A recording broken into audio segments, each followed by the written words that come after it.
Okay, I just got this in the mail and I'm really excited because it took a while for me to get this. And sure enough, they have a spoon right on the cover. So it's like perfect. You can't beat that. It's this. I've read another one of Professor Harry M. Collins' book that has a chapter on the paranormal, and basically he argues that it's just as much a legitimate subject of scientific research as relativistic physics or quantum physics. And so I'm trying to see what it says on that spoon. I think it says nature's, and there's no, or maybe it says science because it's reflecting. Does that say science?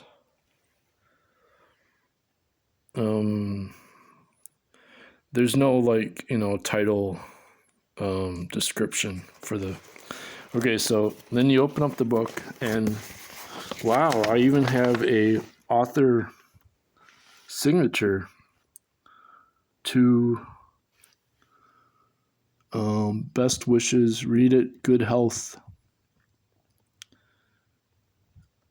Yeah, I can't see whose name that is. Maybe I'll figure it out. Maybe it's somebody in the book. I don't know. Oh, there it is right there. Gerald Geisen. I guess I gotta look that up. $15, $10 science. I didn't even see where this came from. Okay, so another great thing about the book is it only uses 10-point font, and it's like singled space. So they're really cramming in. They have small margins on the end, on the sides. So they're just cramming it in there, and you gotta love that. That's what I should do with my book. I'm gonna convert it to this format, and that will cut down the cost by probably like $10. It's like, why not? I mean, if they did it, then I can do it. Just because everybody else uses 1.5 font or 1.5 spacing and 12-point font. Here now they're quoting Bowman, Hiley, and Sarfati, criticism of Sarfati. So that's going to be fascinating right there. And then let's see. So if they got 12-point font for the text, then their footnotes. Yeah, the bibliography looks like it's, or 10-point. That looks like it's, maybe that's 9-point font for the.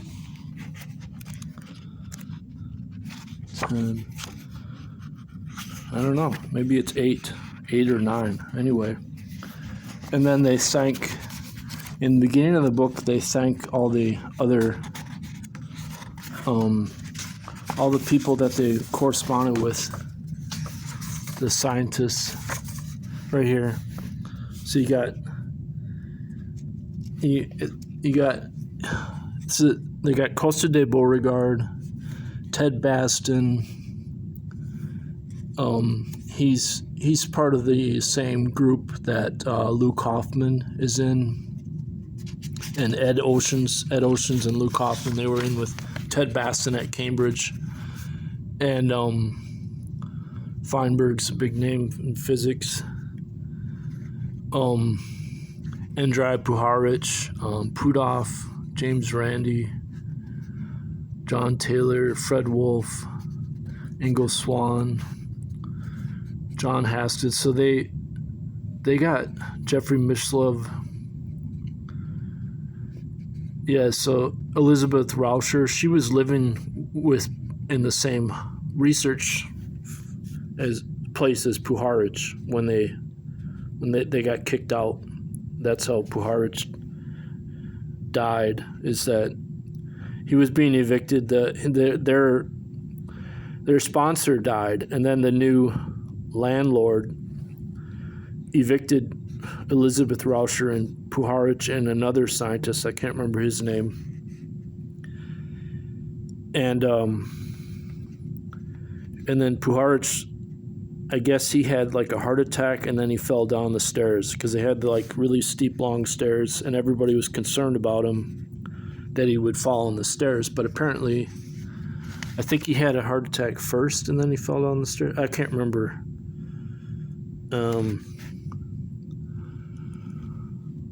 I might be getting that mixed up with like some sort of mystery show that I saw on TV recently, because they have that on TV, like somebody fell down the stairs, or who was it? Okay, anyway. Oh, they spell Uri with a Y. Puharich pronounces his name Uri Geller, which is kind of weird. Everybody else says Uri.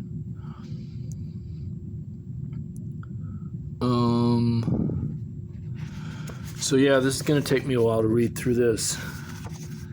And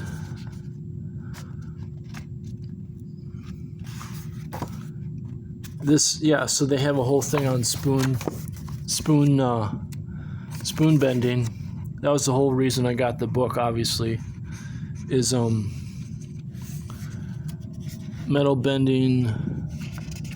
It's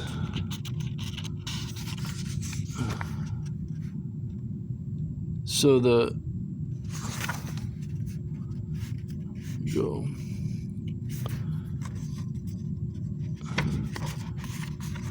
Well, anyway, obviously, do they go into bend metal? Let's see what I want to look up spoon, because I just think it's hilarious when they talk about spoons. It's like, come on, let's talk about spoons. Yeah, here we go.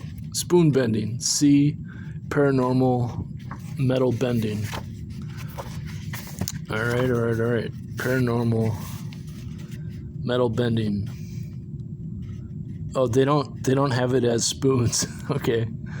Oh, that's kind of sad. 127 to 8. I was hoping they would like have a whole section on spoons. Here we go. Paranormal spoon bending. Anyway, yeah, I'm way into spoons. Like, I always eat with a spoon. And maybe that's weird, but I don't like, my big pet peeve is having a fork knock into your teeth.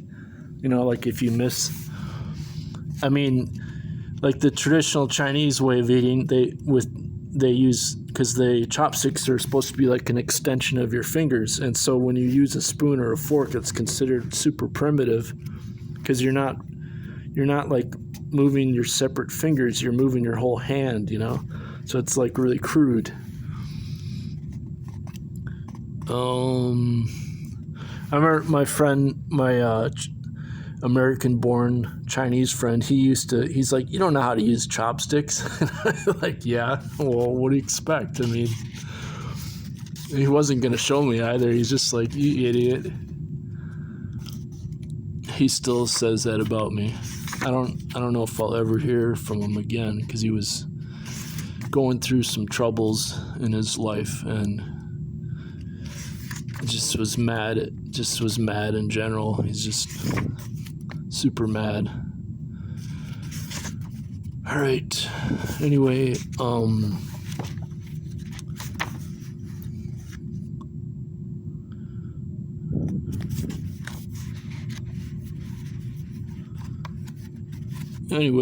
they have a lot of here we go. This is what I wanted to say.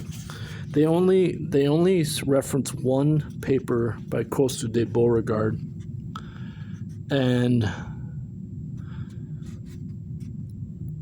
when leaving classical statistics, the sting of the EPR paradox becomes painful. We not only have telediction, but also teleaction. Oh, see, I don't remember him saying that word, teleaction. The latter conclusion is the one that Einstein, Podolsky, Rosen were ruling out as obviously absurd. But it is the one I must accept as the only one consistent with my overall philosophy. Moreover, it is a conclusion that can be experimentally tested in the form of parapsychological experiments. Teleaction. So by teleaction, Costa de Beauregard means a time reversed signal. And if it's just time, then it can be a force, but not energy. And of course, if they're only going to quote, I looked in the references and they only cite one paper by Costa de Beauregard. So if they're only going to cite one paper, they're really not going to understand what he's saying. They're not going to really get into it. And that makes me suspect of the whole book already, because, but, here we go, Costa de Beauregard. Who favors what we have called the time-reversed signal or solution to the EPR paradox. My feeling is that the problem is merely one in the interpretation of quantum mechanics. I am convinced we do not need any more equations to understand the specificity of parapsychological facts. Relativistic quantum mechanics is a conceptual scheme where phenomena such as psychokinesis or telepathy, far from being irrational, should, on the contrary, be expected as very rational. Now, what's not mentioned, I doubt it's mentioned in this book, that this research was classified by the CIA as part of the Stargate conspiracy, the remote viewing psychic spy research that apparently is still going on. And the CIA have claimed, they're no longer doing it. But if that's true, then why is SAIC, S-A-I-C, the private contractor that's hired to do the parapsychological research? Why have they been reading my blog? They've been consistently reading my blog for years. For I don't know how many years, maybe a decade. Okay, so then they quote Basil Hiley.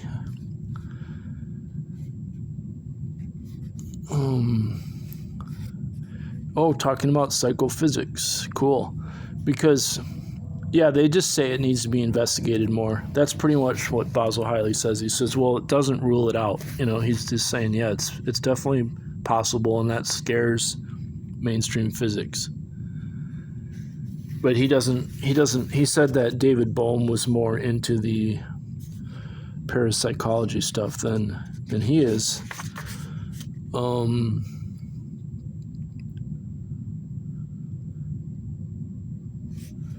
Okay, so there we go. It's going to be they also quote some classic philosopher of scientists, of course, like Stephen Toulmin. Stephen Toulmin is a great writer. For philosophy of science. I read his final book soon after I graduated from my master's degree. So that was around 2001. That's when I discovered Stephen Toulmin. So he's cited in here. They even cite that Pierre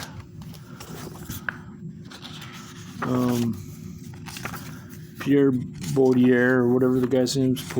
He's like a really fancy Bourdieu. Pierre Bourdieu. They cite Pierre Bourdieu right there.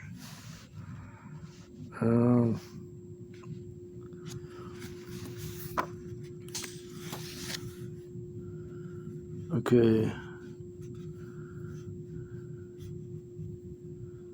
Says. Another book I got recently was John Taylor. And they cite him several times. They got 3 different works. Here we go. They have 5, 6, 7, They have 7 citations of John Taylor. What's interesting about John Taylor is he at first believed in the paranormal spoon bending, but then he realized that since a magician can replicate the spoon bending, then Uri Geller must just be a magician and not have any paranormal abilities. And so he switched sides, and I got his final book where he says that he no longer believes in the paranormal. And I haven't read that book yet, but I'm really, I'm fascinated, I'm looking forward to see what his argument is. And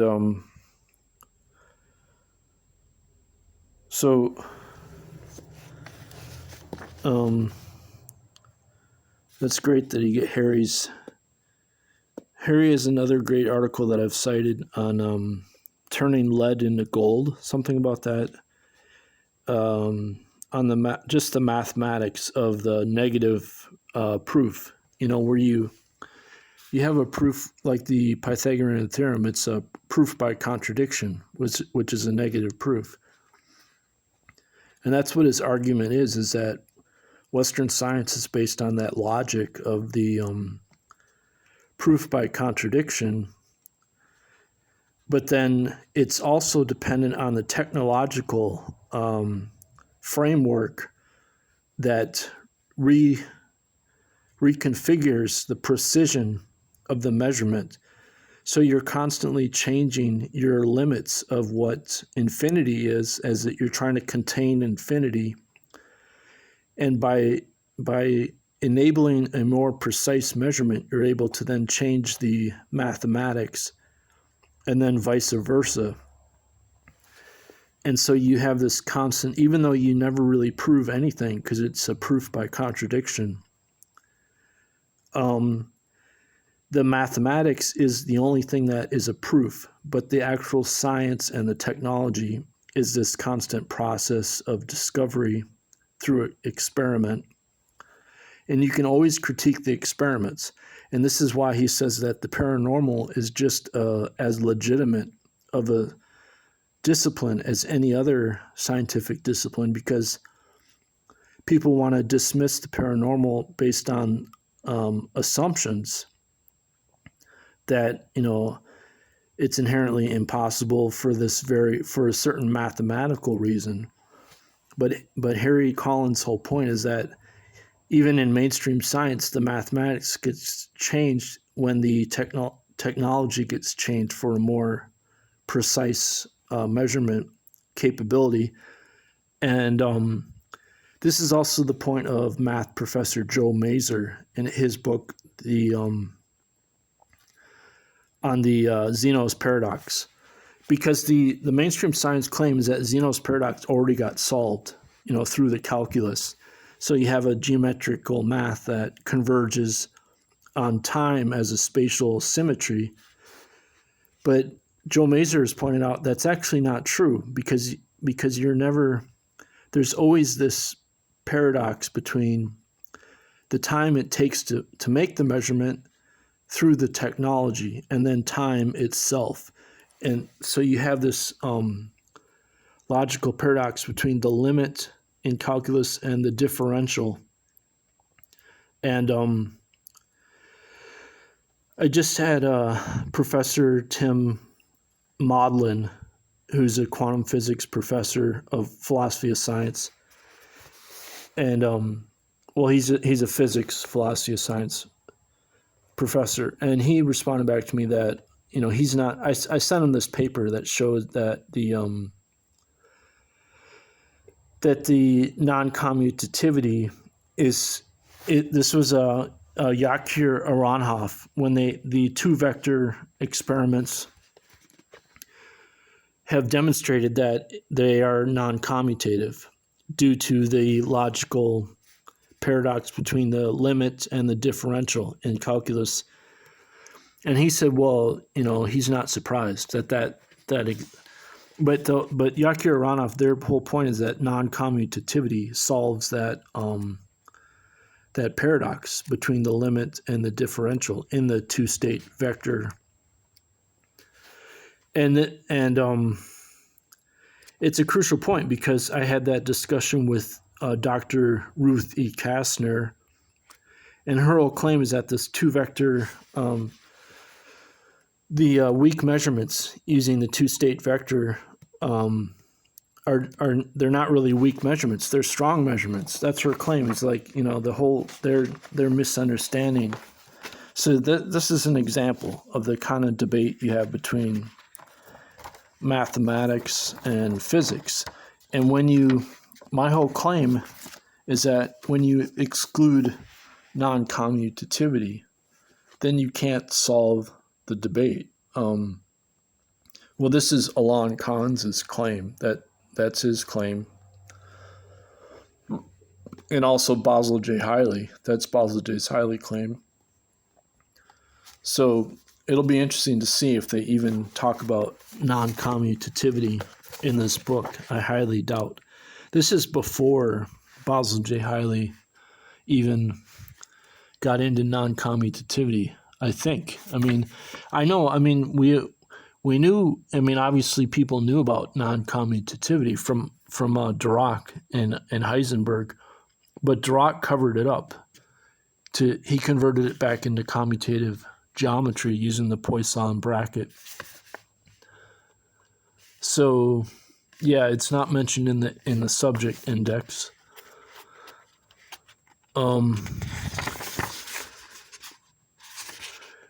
Anyway, so that's my take. That's my take on this book so far. And I should look at that Yakir Aronoff paper again on non-commutativity in the two-state vector. I could send that to Dr. Ruth E. Kastner, but I'm not trying to change people's minds. I'm not like on some.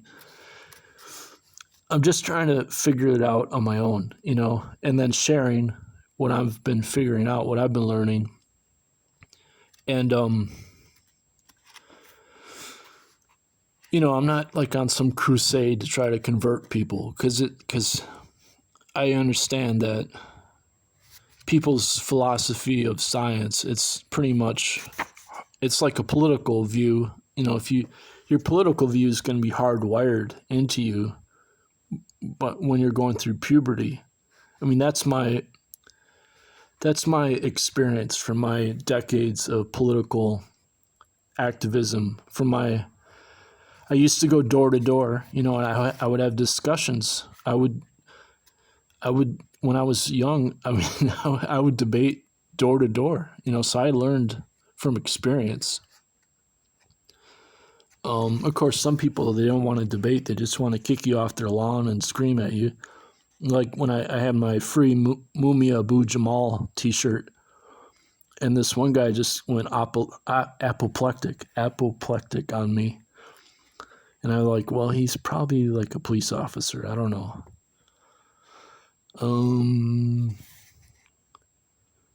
Okay.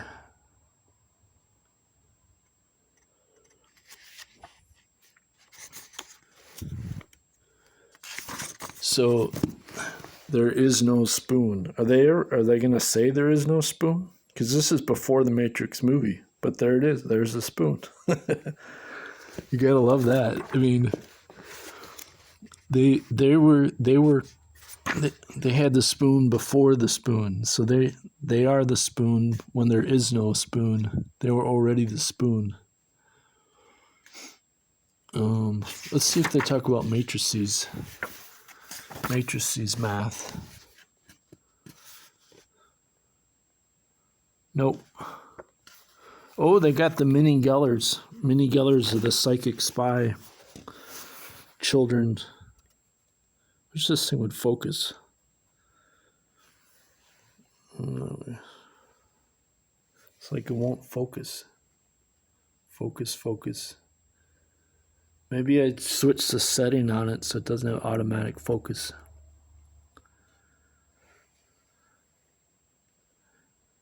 Oh well.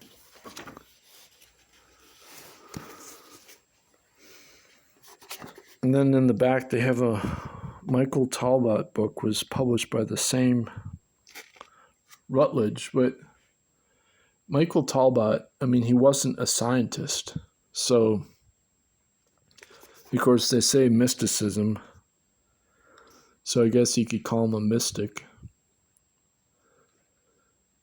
John Hadstead has a book called The Metal Benders. Oh, I might have to get that one too, I guess. If I'm having a whole book on with the title called "There Is No Spoon," I'm gonna have to get that. John Hasted, and of course he gets dismissed by the paranormal or mainstream science. They say, you know, he lost it. That's basically their view